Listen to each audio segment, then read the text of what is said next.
Bonjour tout le monde. Excellence, Monsieur l'ambassadeur du Rwanda en Belgique, à l'Union européenne, Dr. Serge-Chambre Dieudonné, Monsieur, Madame la représentante de Willy Damiel, bourgmestre député de la ville de Liège, Monsieur Michael Box, Bishop, administrateur de l'ASPR, territoire de la mémoire, Madame Anne-Marie Kizaboro, présidente de l'Union des rescapés du génocide des Tutsis de Liège, chers frères, chères sœurs, chers parents du génocide perpétré contre le Tutsi, mesdames et messieurs, en vos titres et qualités, permettez-moi d'abord de remercier l'ILGT pour m'avoir permis de prendre parole dans cette assemblée. Je voudrais quand même remercier également M. Willy Damiel pour sa solidarité qui ne cesse de manifester aux rescapés du génocide en nous accordant chaque année ce lieu hautement symbolique et la ville de Liège. Nous voilà donc rassemblés pour la 29e fois, comme tous les 7 avril d'ailleurs, pour commémorer le génocide perpétré contre les Tutsis au Rwanda en 1994. Un rassemblement qui se fait avec émotion, avec tristesse, avec compassion pour ceux qui n'ont pas vécu ces horreurs et qui sont venus par solidarité, avec peine pour ceux qui ont survécu à ces horreurs, car ça nous replonge dans cette histoire macabre. Mais, croyez-moi, c'est une thérapie pour nous. Un rassemblement qui nous permet d'honorer, de préserver et de raviver la mémoire des victimes, mais aussi de dire à ceux qui ont survécu à ces atrocités que nous sommes vécus. Un rassemblement qui permet à chacun de se remémorer, de s'imaginer cette ambiance macabre 17 avril 1994, date qui a marqué le début du 3e génocide du XXe siècle, le plus cruel et le plus rapide en 3 mois seulement. Rassemblement qui nous rappelle le jour où au Rwanda, le ciel s'est assombri, le jour où la mort se baladait partout, le jour où le sang a couru partout, le jour où le pays a été plongé dans un chaos partout. Le jour où environ 100 jours seulement, plus d'1 million de personnes ont été monstrueusement massacrées pour la simple raison qu'elles portent dans leur sang et dans leur pièce d'identité la mauvaise mention d'ethnie Tutsi. Massacrés à coups de machette, massacrés avec des haches, massacrés avec des lances, massacrés avec des flèches, du gourdin, des baïonnettes, des balles de fusil, des grenades, des roquettes, des chars d'assaut, là où il y avait la résistance, jetés dans les latrines ou dans les fosses communes, jetés dans les rivières ou les fleuves, les lacs ou même enterrés vivants, personne ne devait survivre. Mais nous nous rassemblons aussi au nom de la mémoire. Oui, la mémoire, c'est ce qui nous réunit aujourd'hui. Une fois dans cette salle, la mémoire qui est notre force, disait Victor Hugo. Cette mémoire n'est pas simplement le souvenir atroce de la mort ou le cauchemar des sanglots du passé, mais c'est la célébration de la vie, de nos parents, de nos enfants, de nos frères, de nos sœurs, de nos camarades de classe, de nos collègues de travail ou de nos amis disparus lors des 100 jours de l'innommable. Nous devons être non seulement les gardiens de leur mémoire, mais aussi les vrais passeurs de cette mémoire. Quand nous étions là, nous avons vu tout, nous avons vécu tout, et par conséquent, nous sommes des témoins vivants. Non seulement nos cœurs sont leurs tombeaux, mais aussi nous sommes des témoins infatigables, incontestables, incontournables, inconsolables, intraitables, car si l'écho de leur voix faiblit, nous périrons, dit Paul Éluard. Jamais, au grand jamais, nous ne permettrons pas que le nôtre tombe dans l'oubli. Jamais, au grand jamais, nous ne permettrons pas que nos ennemis se réjouissent sur nous. C'est pourquoi, chers rescapés, je voudrais vous encourager à faire preuve de résilience et de résistance pour pouvoir naviguer contre les torrents, parfois plus forts que nous. Chers rescapés, c'est votre résilience, votre bravoure qui porte le Rwanda d'aujourd'hui et qui le fait triompher et briller aux yeux du monde. Ici, je parle aussi bien des militaires qui ont arrêté ce génocide et nous ont permis de survivre. Distingués invités en vos titres et qualités, j'ai prévu de vous entretenir sur deux choses, la résilience et l'importance de commémorer. En fait, c'est quoi cette résilience?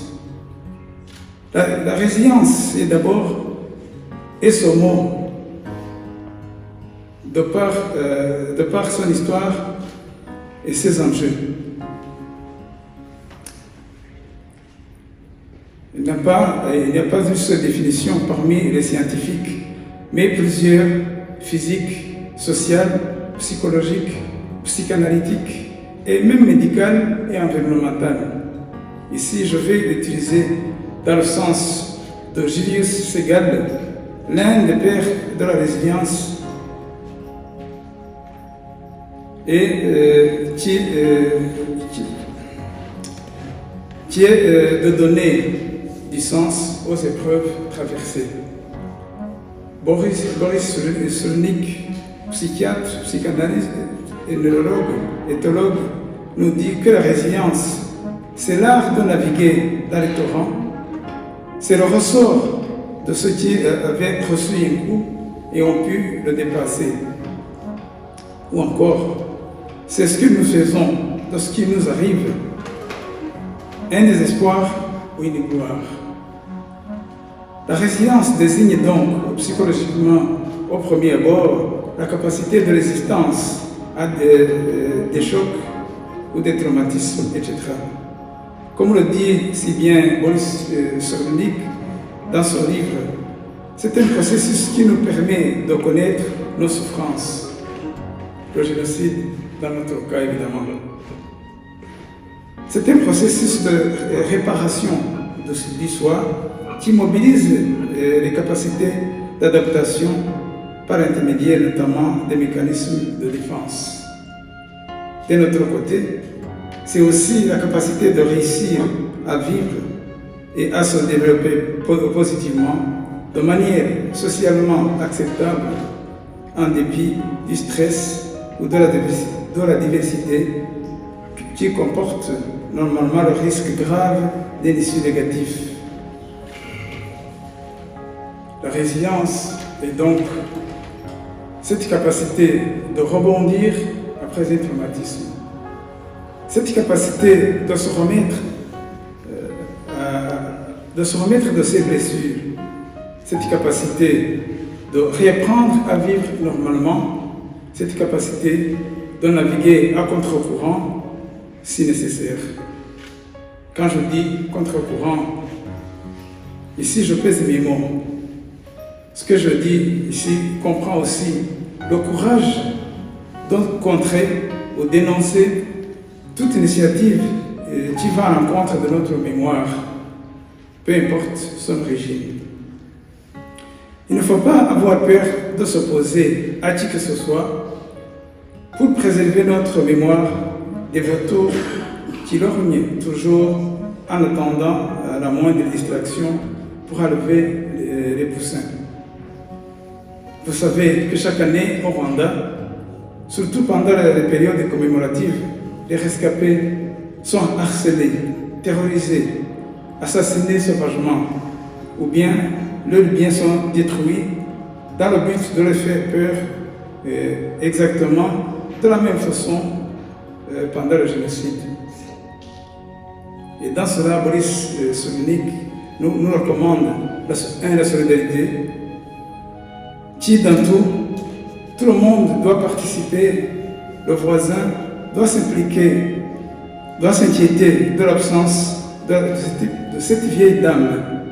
Le médecin doit soigner ses collègues malades. Le jeune sportif doit faire jouer les gosses dans le quartier. La chanteuse doit rassembler un chorale de comédiens. Et le comédien doit mettre en scène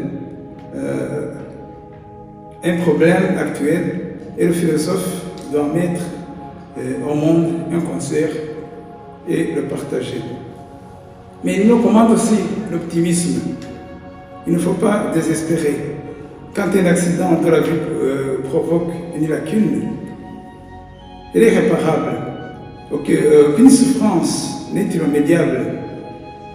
Elles sont toutes métamorphosées. On ne peut tout de même pas se laisser aller au malheur. Il nous recommande aussi la résilience comme combat et une lutte.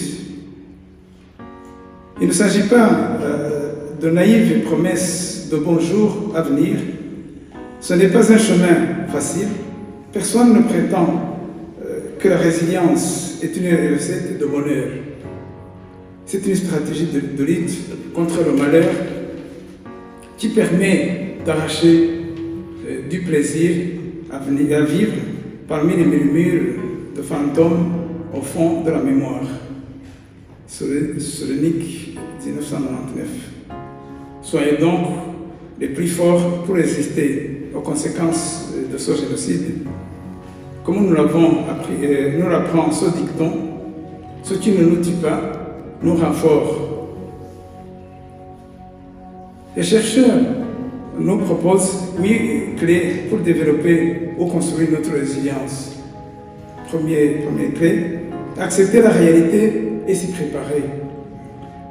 Aussi dure soit-elle, aussi difficile soit-elle, il est important de pouvoir rapidement se mettre en face de ce qui se passe pour pouvoir l'affronter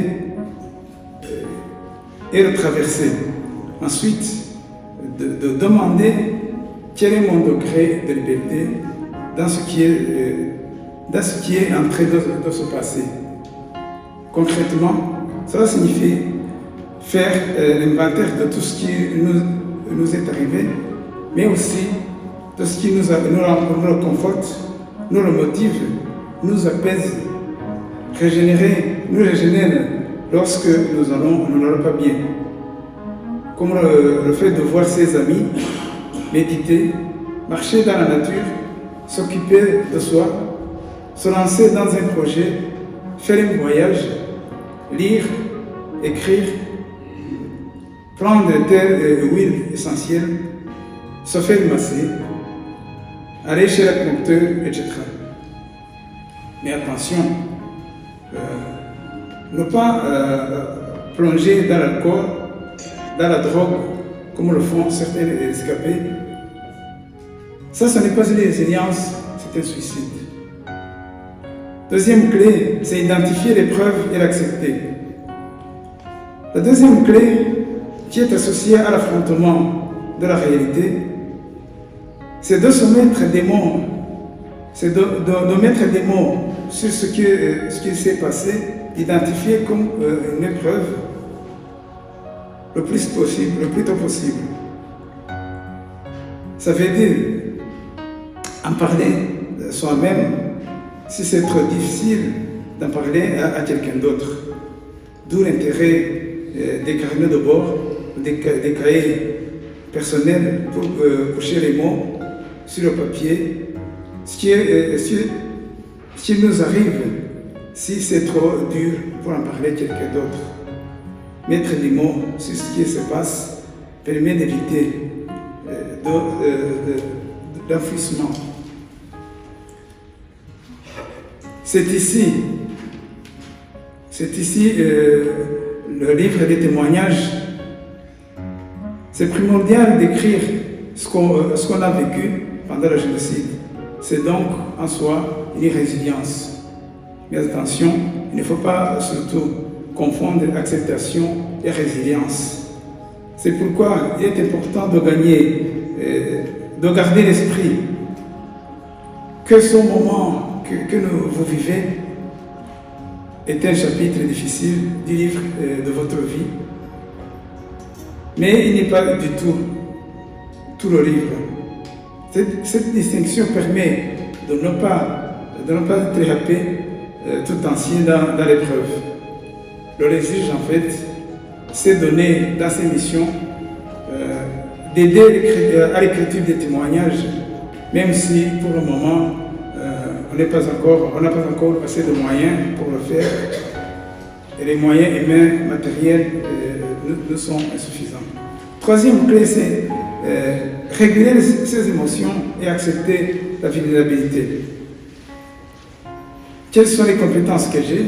Quelles sont celles que je n'ai pas ou que je n'ai pas encore? Il faut se satisfaire déjà de tout ce qu'on a fait pour avancer et prendre son estime de soi-même. Les périodes de stress ont tendance à impacter très fort l'estime de soi et la confiance en soi. Donc, renforcer l'estime de soi, c'est s'appuyer sur ce qu'on est de bien et pas uniquement regarder ce qu'on ne peut pas faire. Quatrième clé, c'est changer de regard et se débarrasser de ses croyances limitatives. L'épreuve ne possède jamais une facette unique. En face des situations de fort stress, nous devons tendre de manière inconsciente à nous accrocher à ce que nous croyons toujours vrai. Offrons-nous au public, ou plutôt à tout ce qui est possible, tout ce qui est incertain. Ayons cette capacité à nous dire, eh bien non, je ne peux pas m'affirmer dans ce schéma de pensée ou de croyance, mais je vais m'ouvrir à un maximum possible. Ce sont les émotions négatives, extrêmes, nos peurs et nos croyances qui nous font considérer à leurs égards, mais un seul prix, c'est forcément réducteur. On peut se dire, je ne suis pas écrivain, bref, je ne sais pas écrire mes témoignages. Non. Il faut essayer, se tester, demander de faire à ce qu'ils ont déjà fait. Cinquième clé, aller chercher des ressources externes et se faire aider ou aider les autres. Quoi que l'on peut y arriver, s'en sortir et en ne comptant pas que sur soi-même, c'est une illusion dangereuse. Demander des conseils et de l'aide est indispensable à la construction d'une résilience durable.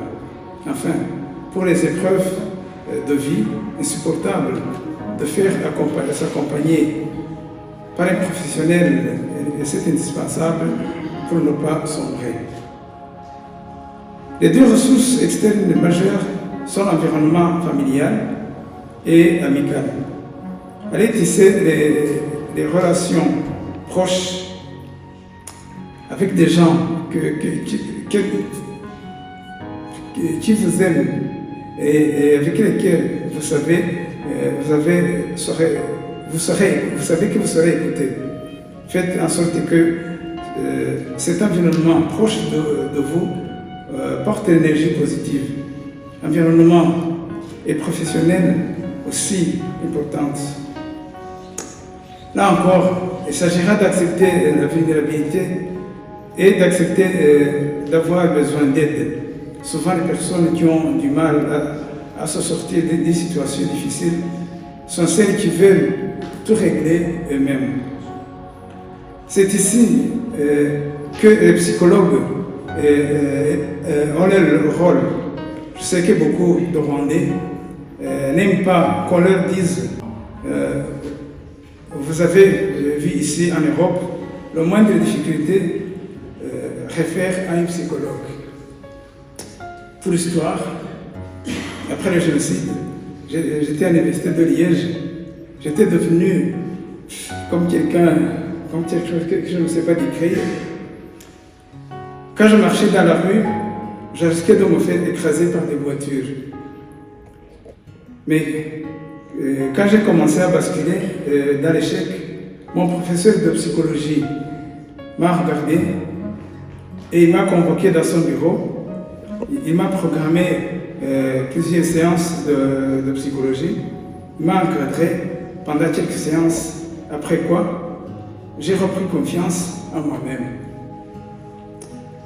La sixième clé, c'est le travail, s'occuper et être altruiste.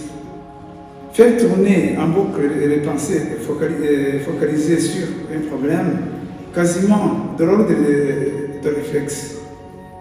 Pour alléger son fardeau mental, émotionnel, rien de tel d'occuper son esprit et ses mains à autre chose. Travailler, bricoler, cuisiner, jardiner, ranger, peindre, écrire, etc.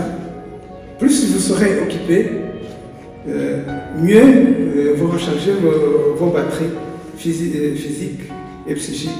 Moins de problèmes,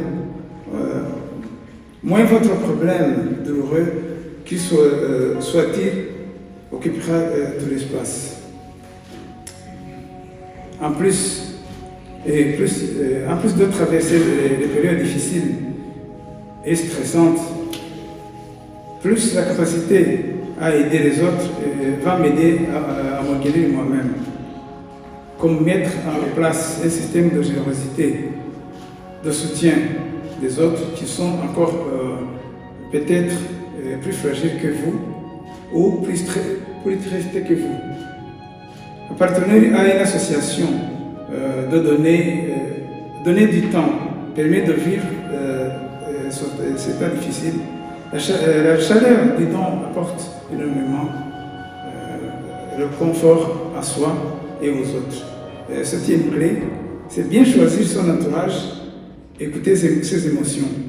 Les épreuves attirent les personnalités négatives comme aimantes. Mieux vaut le savoir, ne pas confondre empathie et compassion avec manipulation. Il y a beaucoup de peur à ce moment, mais également de la colère et de la tristesse. Notre travail à tous est de veiller à bien identifier ces émotions, les repérer, les écouter, les nommer. L'objectif est d'identifier le besoin caché derrière afin de rétablir l'équilibre physique et psychique.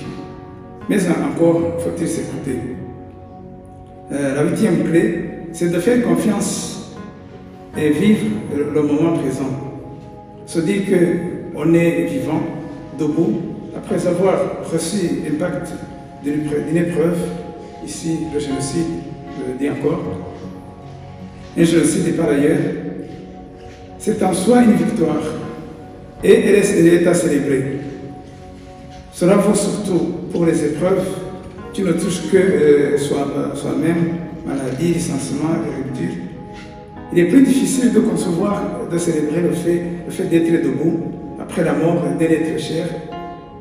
Selon si c'est produit, s'accorder un moment pour se dire cet événement ne m'a pas broyé. Tu es toujours là et bienfaisant. j'ai survécu à ce génocide. Je suis quand même vivant, même si je porte des stigmates anti-Rwanda, même si je suis casualty. Le génocide ne vous a pas emporté.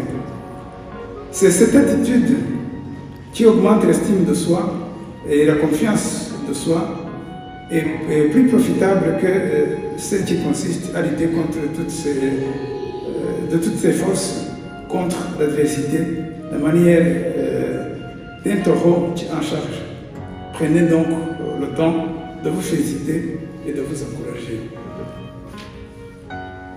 Le cas le plus parlant est celui d'un rescapé en Suisse, Réveillé de Rangwa, que certains d'entre vous connaissent, je pense. Auteur d'un livre, Le Génocidé. Il vit sa vie, il conduit sa voiture, il s'est marié et attend son aîné dans les jours à venir. Je vous en donne cette information. Alors qu'il était coupé, le bras, on lui avait enlevé un œil, plus beaucoup de cicatrices, mais on ne l'a pas tué. Il peut se réjouir qu'il est encore vivant et il travaille et il fait tout pour lui-même. Et c'est notre disait, j'accepte que le futur est plus incertain, que le présent est imparfait et que le passé est révolu. Se fixer des projets à la journée, la semaine, pour focaliser son énergie sur le moment présent.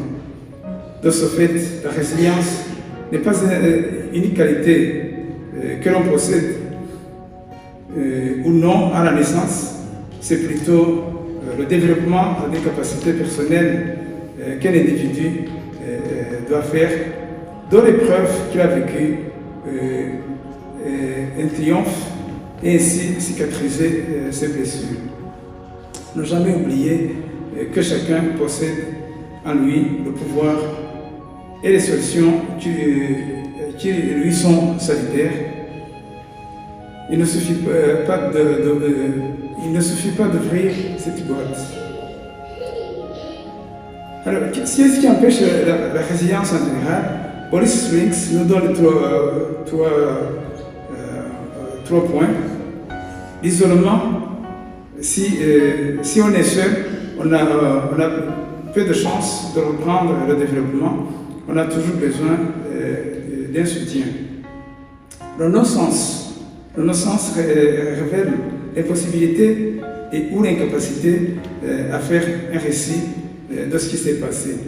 Et la honte, la personne elle-même s'empêche de résilier en éprouvant de la honte, car elle se met en situation de dénonciation, de désolidarisation, pardon.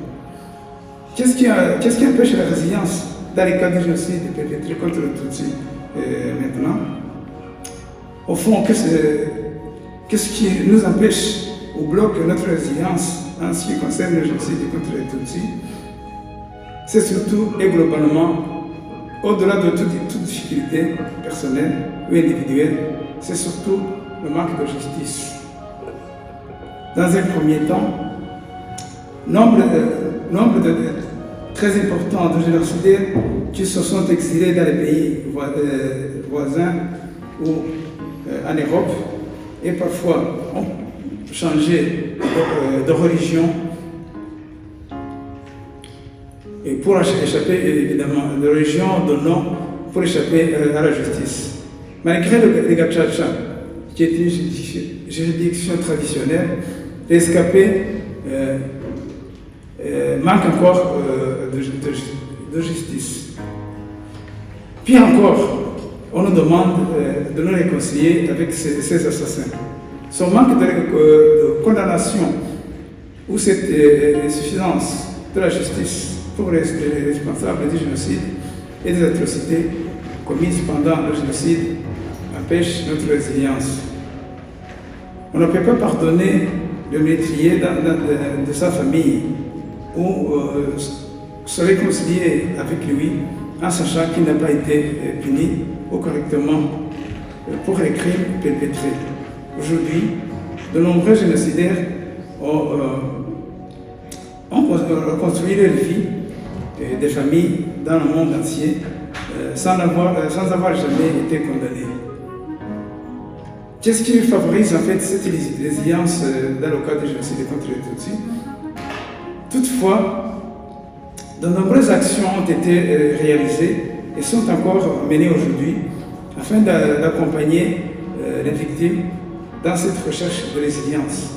Hormis les services de soutien et d'aide aux rescapés, comme le FAJ, et d'autres initiatives comme d'aide à la construction des logements pour les veuves, soutien aux études pour les orphelins, le Rwanda a fait d'énormes efforts pour aider cette résilience. La fondation des mémoriaux du génocide à travers tout le pays et les cérémonies de Kwibuka, comme celui-ci qu'on est en train de faire maintenant, les veillées commémoratives comme celui de ce soir qu'on va faire aujourd'hui, favorisent également la résilience des victimes. Les tribunaux Gacaca, tribunaux traditionnels évidemment, cette solution traditionnelle du Rwanda ont essayé de juger le maximum de génocidaires, même si certains y ont échappé et ont reçu des peines symboliques. Entre 2005 et 2012, plus de 12 000 tribunaux communautaires ont jugé 2 millions de personnes. Plus de 80% des prévenus ont été déclarés coupables et 65% ont été condamnés. Ces séances permettent également de mettre en lumière de nombreuses zones d'ombre des génocides. Les fosses communes sont ainsi découvertes sur base de ces témoignages de prévenus. Or, on sait que le deuil favorise la résilience. Le RESIJ compte d'ailleurs dans ses ambitions le fait de faire des recherches sur les meilleures pratiques de veillée commémorative du Tchanilo pour favoriser cette résilience. Le tribunal pénal international pour le Rwanda, le bilan peut sembler maigre puisque depuis 20 ans de procédure, entre 1994 et 2014, par exemple, la TPIR a condamné 80 personnes uniquement et parfois à des peines symboliques, mais il a quand même condamné certains planificateurs du génocide et il a reconnu le viol des femmes comme arme de génocidaire. Il y a beaucoup d'exemples, comme le jugement en Belgique et dans d'autres pays étrangers. La création des associations de soutien et des rescapés du génocide, comme le collectif des partis civils pour le Rwanda, comme Ibuka, comme ILGT, ont été symboliques dans la constitution, de la recherche de la résilience. Enfin, des années de tension entre les relations rwando-françaises, le gouvernement français a commencé peu à peu à exercer le devoir de mémoire et à inciter, en incluant le génocide des Tutsis dans des manuels scolaires, en instaurant une journée officielle, en ouvrant plus récemment au public un important nombre d'archives de 1994, et déclarant la faillite militaire, politique de la France en 1994, avant de conclure à un ensemble de lourdes et accablantes responsabilités politiques, institutionnelles, intellectuelles, éthiques, cognitives et morales de l'État français. Cependant, les Rwandais attendent encore des excuses de Paris. Bref, les exemples sont nombreux, mais ils sont toujours insuffisants. Mesdames et messieurs, pourquoi continuer à commémorer? Ça, je vais y passer très rapidement. Pourquoi il faut ramener à la surface ces souvenirs? Ne vaudrait-il pas mieux oublier pour mieux vivre ou mieux survivre? Hélas, il y a un philosophe qui nous apprend que oublier et se souvenir à plaisir sont deux facultés qui ne sont pas données à l'homme. Comme l'a bien dit Charles Baudelaire, ne suffit-il pas à certains de dire qu'il faut laisser les morts enterrer leurs morts et d'oublier tout simplement, car l'oubli cicatrise les blessures du passé et permet de mieux vivre? Cette question pourrait se poser peut-être, certainement, pour des gens qui nous disent d'oublier. Eh bien, la réponse est qu'il faut se souvenir pour soutenir, il faut se souvenir du passé pour construire l'avenir. Et le bourreau tue 2 fois, la seconde fois, c'est par oubli. Cette citation d'Elie Wiesel est toujours d'actualité et nous renforce, car c'est un moyen de résilience et de réfléchir, d'agir, de réagir et de prendre conscience face à l'horreur qui nous est frappée. Nous devons commémorer pour témoigner de ce qui s'est passé, informer ceux qui n'ont pas connu ce génocide et ceux qui le connaissent, mais car nous sommes seuls témoins qui avons assisté à ce drame, puisque nous étions là et nous avons tout vu. Nous devions témoigner pour commémorer et éduquer nos enfants au respect de l'autre et surtout le droit à la lutte contre la haine, l'intolérance et la justice. Nous devons commémorer pour combattre les négationnistes, lutter contre ceux qui veulent nier la réalité de ce génocide, alors qu'il s'est passé au vu aussi de tout le monde, lutter contre ceux qui veulent banaliser et minimiser de quelque sorte qu'elle soit, cette banalisation est une minimisation. Nous devons commémorer pour achever notre deuil, le deuil que nous n'avons pas su faire. Même si beaucoup d'entre nous n'ont pas pu retrouver ou enterrer leur famille avec dignité. Nous devons commémorer pour nous soigner nous-mêmes cette fameuse thérapie qui consiste à pousser les souhaits afin de vaincre le traumatisme. Il faut commémorer pour renforcer notre résilience afin de mieux résister au désespoir et au chagrin d'avoir perdu le nôtre. Nous devons commémorer pour restaurer la dignité des nôtres qui ont subi toutes sortes d'humiliations. Il faut commémorer en leur rendant hommage et en leur racontant les besoins. On a besoin de choses qu'ils ont réalisées avant leur assassinat. Et pour terminer, je dois dire que la lutte contre l'oubli est un devoir de mémoire et donc essentiel. Naviguer contre le courant que le génocide est indispensable. La résilience et cette capacité de rebondir plus haut que les épreuves, c'est aussi cette capacité de surmonter notre traumatisme. Au risque de me répéter, je me permets de réaffirmer que c'est en joignant nos efforts que nous pourrons faire entendre nos voix. C'est en joignant nos efforts que nous vaincrons l'ennemi. C'est en joignant nos efforts que nous vaincrons les négationnistes. Unissons nos efforts et on va gagner. La devise nationale de la Belgique n'est-elle pas l'union fait la force? Notre passé deviendra-t-il le futur de nos enfants? Cette question, nous devons la méditer aujourd'hui et toujours et plus jamais.